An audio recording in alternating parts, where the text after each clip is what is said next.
A 1, 2, 3, and 4, 5, 6, release, 7, Triple and step 8, and 9, 10, 11, and 12. Starting with a basic push break, go 1, 2, 3, and 4, releasing the left hand, keeping the right.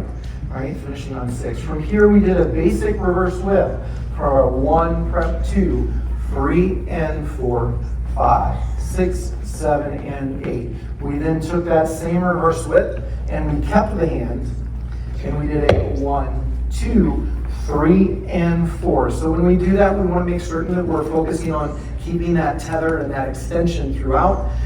We then did an arm breaker version of this where we brought this to the right side of the leader as they step out of the line dance for 5, 6, 7, and 8.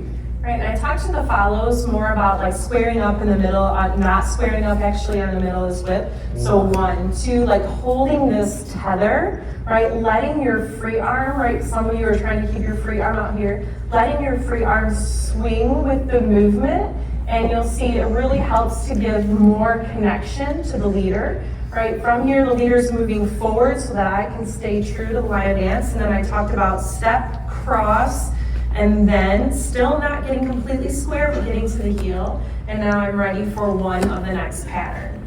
And then we took this a little bit further. We did the same entrance, 2, 3, and 4. As I got to 5, I kept the hand and extended back with my left hand in order to find the area between the pit and the side, or the arm and the side.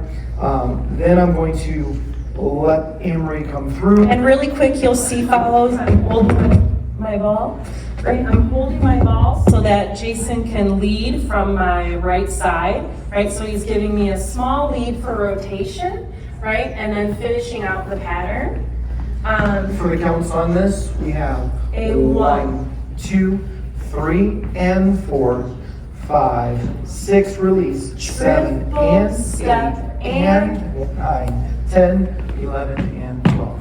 Yeah? So that was everything. You did amazing. You were an amazing class this morning. Thank you so much.